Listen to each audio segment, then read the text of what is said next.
Je vais vous lire le psaume 91. Celui qui habite au secret du Très-Haut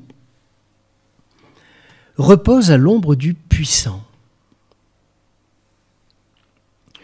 D'autres traductions mettent à l'ombre de Shaddai. Je dis au Seigneur, mon abri et ma forteresse, mon Dieu en qui je mets ma confiance. Car c'est lui qui te délivre du filet de l'oiseleur, de la peste terrible. Il te couvrira de ses plumes. Tu trouveras un abri sous ses ailes. Sa loyauté est un grand bouclier et une cuirasse. Tu ne craindras ni la frayeur de la nuit, ni la flèche qui vole de jour.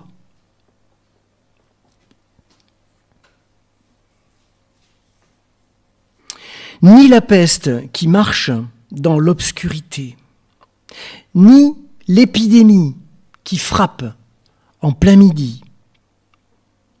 Que 1000 tombent à ton côté, 10 000 à ta droite, rien ne t'atteindra. Tu regarderas seulement de tes yeux et tu verras la rétribution des méchants. Car tu es mon abri, Seigneur. Tu fais du Très-Haut ton refuge. Aucun malheur ne t'arrivera, aucun fléau n'approchera de ta tente. Car il donnera pour toi des ordres à ses messagers, à ses anges, pour te garder dans toutes tes voies, et ils te porteront sur leurs mains, de peur que ton pied ne heurte une pierre. Tu marcheras sur le lion et sur la vipère. Tu piétineras le jeune lion et le dragon. Puisqu'il s'est épris de moi, je lui donnerai d'échapper. Je le protégerai. Puisqu'il connaît mon nom, il m'invoquera et je lui répondrai. Je serai moi-même avec lui dans la détresse. Je le délivrerai et le glorifierai. Je le rassasierai de la longueur des jours et lui ferai voir mon salut. Et nous pouvons rester quelques instants dans le silence et chanter « Parle-moi ».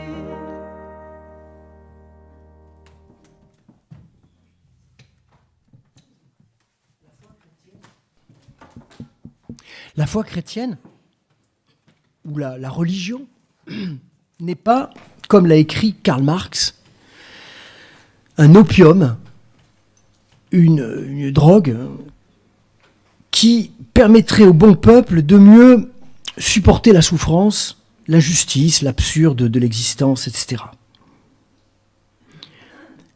Au contraire, la foi n'est pas une fuite des réalités, elle est un défi qui les regarde en face. Et c'est ce que nous dit ce psaume 91. Et il nous prévient, cette vie, à bien des égards, n'est pas une partie de plaisir. Et le psalmiste repère trois grandes menaces auxquelles tout être humain est confronté au cours de sa vie. Il y a la maladie, bien sûr. L'auteur du psaume parle de la peste. Nous, ces derniers jours en France, on ne parle que de la grippe. Mais de façon bien plus dramatique, du cancer, qui est la première cause de mortalité. Il y a une deuxième menace, c'est celle de l'angoisse. Quand il parle des terreurs nocturnes. Et enfin, il y a la menace de l'opposition. Tout ce qui vient avec violence nous empêcher d'avancer, de construire, de vivre notre projet de vie, les forces d'opposition. Le psalmiste nous parle tour à tour de ces pierres, au verset 12, qui viennent nous faire trébucher. Il y a ces ennemis qui tirent des flèches. Ce sont des images, ça. Ce sont peut-être des paroles blessantes, les flèches. Des paroles humiliantes. Des ennemis qui nous emprisonnent dans le filet de leur désir de toute puissance. Et ce filet du désir, de la puissance, de la domination de l'autre, cela peut être le filet d'une relation toxique et destructrice. Il y a enfin ces menaces qui portent des noms d'oiseaux, des noms d'animaux. Lion, serpent, dragon. J'ai peur de pas mal de choses, mais pas trop de ça quand même, moi. Ça renvoie à quoi exactement ? Ces menaces innommables sont peut-être d'ordre plus psychanalytique, plus enfoui dans notre inconscient. Difficile de savoir. Je ne vais pas m'étendre sur la description des menaces. Vous connaissez votre bête sauvage, votre maladie, votre lanceur de flèches empoisonnées. Et j'ai les miennes. Ce qui m'intéresse, c'est plutôt la façon dont le psaume nous appelle à faire face à tout cela. En lisant le témoignage du psalmiste, nous nous reconnaissons et nous comprenons que la foi n'est pas un opium du peuple qui aurait pour effet de faire disparaître les menaces, maladies, angoisses, forces d'opposition. La foi ne nous met pas à l'abri des menaces. Elle nous équipe, elle nous arme pour le combat corps à corps avec la menace, avec l'épreuve. La foi me permet de regarder ma maladie en face, de ne pas baisser les yeux devant celui ou celle qui m'humilie au travail, ou en famille, à la maison, ou à la fac.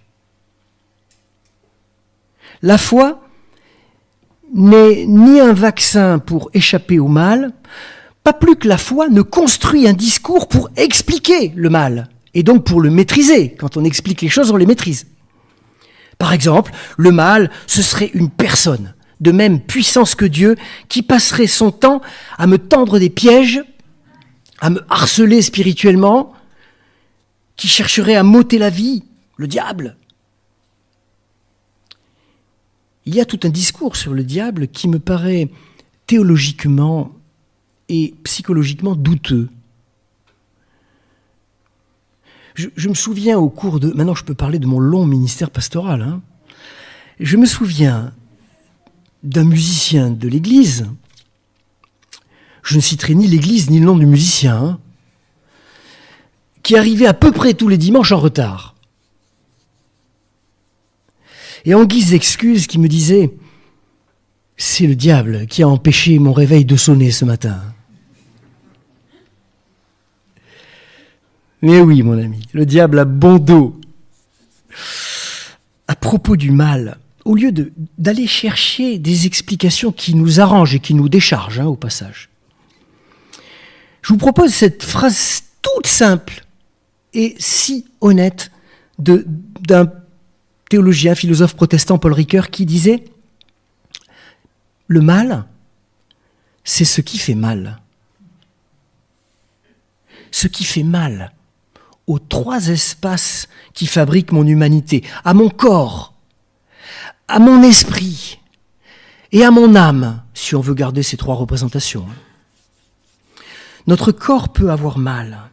Et je pense à toutes celles et ceux qui, ce matin, dans notre communauté, luttent contre la maladie. Notre esprit peut avoir mal. Le trouble psychologique, souvent relationnel, qui peut hanter nos nuits ou assombrir nos journées.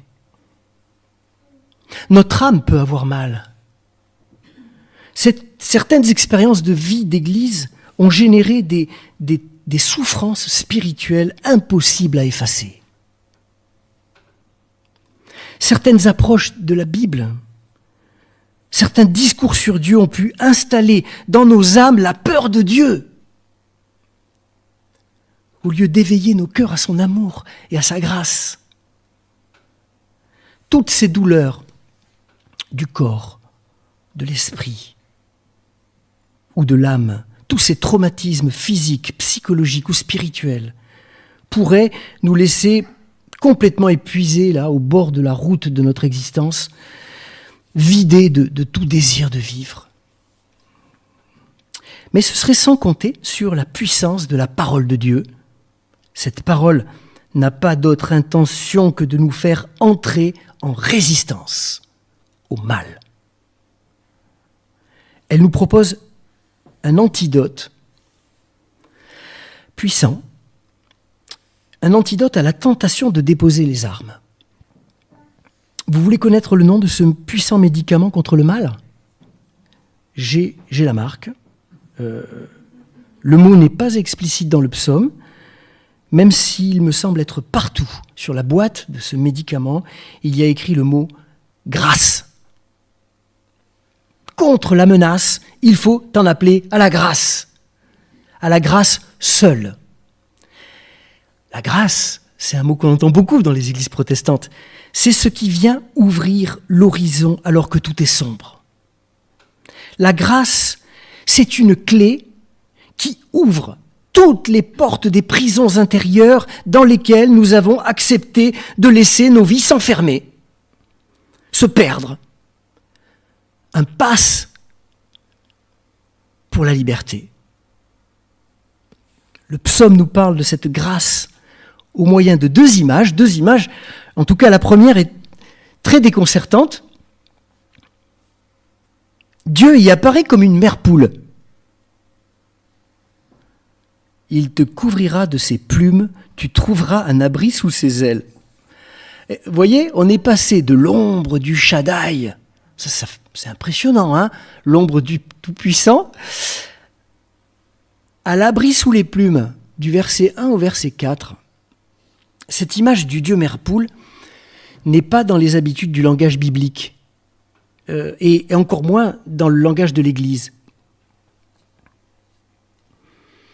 Nous avons l'image du Dieu Père, puissant, élevé, créateur. C'est le langage de la masculinité qui domine dans nos références au divin. Et dans ce psaume 91, Dieu se donne un double visage, celui du Père et de la Mère, du Shaddai et de la poule. Cette image de la protection tendre et chaude, celle de l'affection protectrice, elle traduit bien aussi l'idée de la grâce divine. Mais vous savez, cette image du Dieu mère a tellement dérangé les théologiens autant juifs que chrétiens, qu'il a fallu trouver des explications à ces plumes. L'image ne s'inspire-t-elle pas des chérubins ? Et vous savez, sur l'arche de l'Alliance, il y a deux chérubins, des êtres à plumes, des créatures ailées, mystérieuses. L'invitation serait alors de se réfugier dans l'Alliance, sous l'arche de l'Alliance, avec Dieu. Le croyant, en se réfugiant sous l'arche de l'Alliance, affirme que seul l'engagement mutuel de Dieu et du croyant dans l'Alliance sauvera du mal. Vous voyez, on quitte l'image un peu régressive, un peu infantile, un peu fusionnelle de la protection sous la mer pour passer à celle de l'engagement responsable avec Dieu dans l'Alliance. À vous de choisir, parce que je ne crois pas que l'un ou l'autre soit soit vraie ou fausse. Enfin, je veux dire, on n'a pas à choisir, on peut accueillir les deux. Les deux sont vrais. Mais peut-être avez-vous une affinité avec l'une ou l'autre des interprétations. Et c'est bien à vous de choisir. La poule et les chérubins disent au fond, et c'est ça l'essentiel, disent au fond une même chose. Le croyant trouvera son refuge là où il recevra la force de surmonter les épreuves, les menaces. La grâce dit que l'amour de Dieu ne nous fera jamais défaut. Et la foi chrétienne va au-delà. Elle affirme que cet amour s'est incarné, a pris chair. Il est devenu chair dans la personne du Christ. Comme le disent avec tant de force les tout premiers mots de la première épître de Jean, quand il dit, je vous les cite, « Ce que nous avons entendu, ce que nous avons vu de nos yeux, ce que nous avons contemplé et que nos mains ont touché, nous vous l'annonçons. » Le christianisme n'est pas d'abord une spiritualité vaporeuse. N'oublions jamais que notre religion est une relation à la fois physique, psychologique et spirituelle à cet homme plein de Dieu et à ce Dieu fait chair, portant le nom de Jésus-Christ. Et cela veut dire que les soins, la protection dont nous avons besoin, peuvent être trouvés dans les mains. Notre foi est incarnée. Dans les mains de qui? Dans les mains de nos frères et sœurs. Ceux qui nous sont donnés, le moment venu, sont les mains, le visage du Christ. Celles et ceux que Dieu place sur nos routes peuvent devenir ces mères poules, protectrices dont parle le psaume. Il y a plein d'histoires, il y a le bon samaritain, il le fut pour l'homme blessé au bord de la route de Jéricho. Voilà.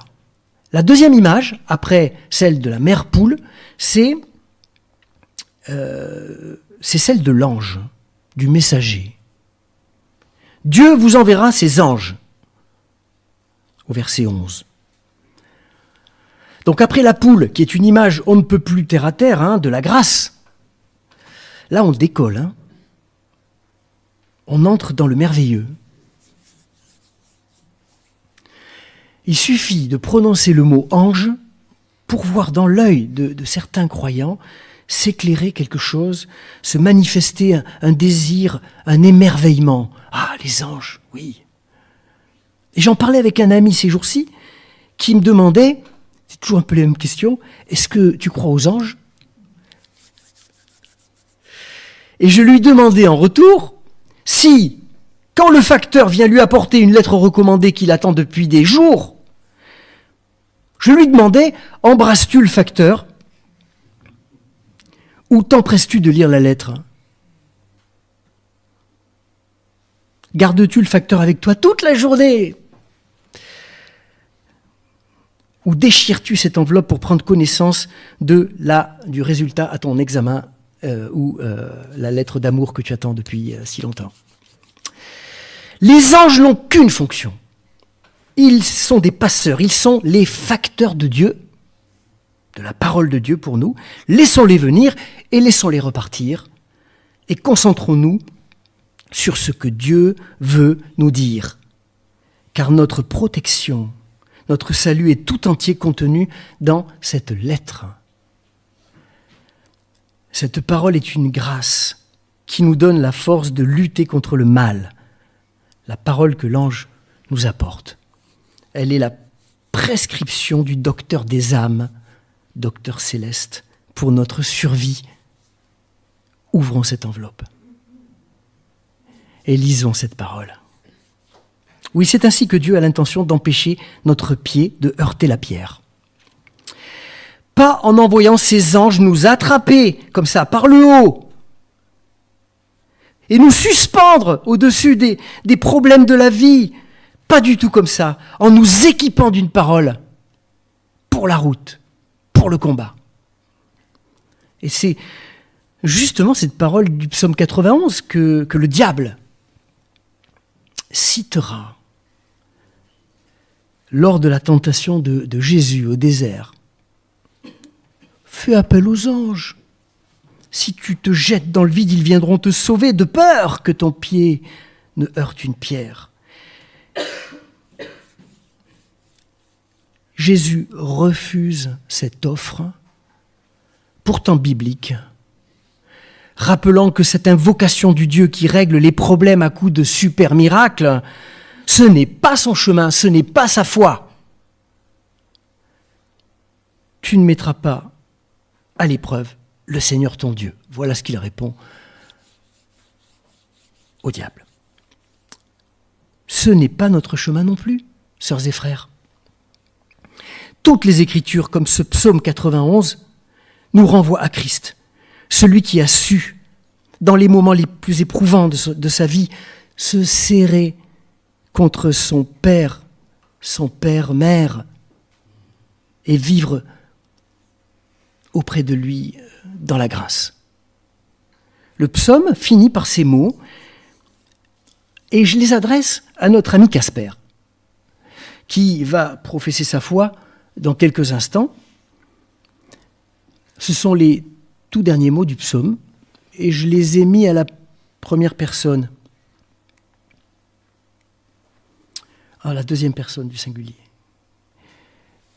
Puisque tu t'attaches à moi, je te libère. Je te protégerai car tu connais mon nom.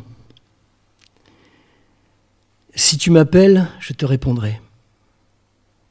Je serai avec toi dans la détresse et je te manifesterai mon salut. Amen.